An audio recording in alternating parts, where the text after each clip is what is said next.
বুবলিকে doctor দেখাতে বললেন চিত্রনায়িকা অপু বিশ্বাস। অপু বুবলি একে অন্যকে নিয়ে মন্তব্য যেন লেগেই আছে। এবার বুবলিকে কঠিন মন্তব্য করে বসলেন অপু বিশ্বাস। 2018 সালের 20 জুলাই শাকিব খানকে বিয়ে করেন বুবলি।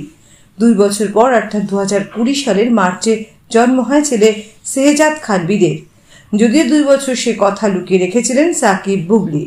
2022 সালে প্রকাশ্যে আনেন ছেলের কথা। সম্প্রতি এক বেসরকারি টেলিভিশনে সাকিব খানের ব্যক্তিগত জীবন নিয়ে নানা কথা বলেছেন বুবলি। এসব বিষয় নিয়ে বুবলির গণমাধ্যমের দেওয়া বক্তব্য প্রসঙ্গে অপু বিশ্বাস বলেন, এই জন্য সাকিবের একের পর এক হাঁড়ির খবর দিচ্ছেন, কিন্তু আমি কোনো হাঁড়ি খুঁজে পাচ্ছি না, কিন্তু মজার মজার খবর পাচ্ছি তার মুখ থেকে। এ ব্যাপারে আর কি বা বলবো, ওনার মনে হয় ডাক্তার দেখানো উচিত।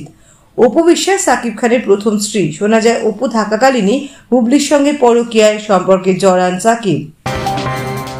এদিকে জায়েদ খানকে শিল্পী সমিতির সদস্যপদ ফিরিয়ে দিচ্ছেন ডিপজল। চিত্রনায়ক জায়েদ খানকে চলচ্চিত্র শিল্পী সমিতির সদস্যপদ ফিরিয়ে দেবেন বলে জানিয়েছেন সংগঠনটির নবনির্বাচিত সাধারণ সম্পাদক মনোয়ার হোসেন ডিপজল। শুধু জায়েদ খান নয়, সমিতি থেকে বাদ পড়া সবার সদস্যপদ ফিরিয়ে দেবেন তিনি।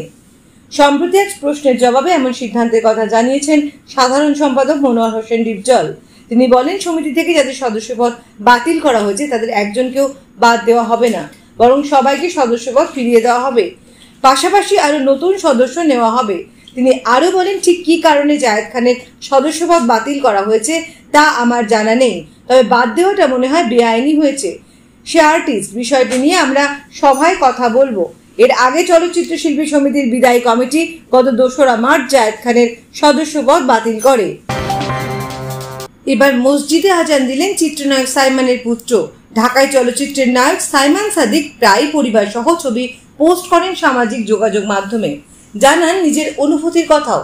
এবার বড় সন্তান সাইয়ান সাদিকের আজান দেওয়ার একটি ভিডিও প্রকাশ করেছেন তিনি, যা দেখে মুগ্ধ হয়েছেন ভক্তরা। বৃহস্পতিবার নিজের ফেসবুক অ্যাকাউন্টে সন্তানের সেই ভিডিও প্রকাশ করে লেখেন, প্রথমবার মসজিদে আজান দিলেন টুকটুক সাহেব, মাশাআল্লাহ, আপনারা সবাই দোয়া করবেন, টুকটুক মাম্মা তুমি দারুণ। বিষয়টি নিয়ে নিজের উচ্ছ্বাস প্রকাশ করে গণমাধ্যমকে সাইমান বলেন, আমার বড় ছেলে প্রথমবার মসজিদে আসরের আজান দিয়েছে, এটা আমার জন্য খুবই আনন্দের বিষয়।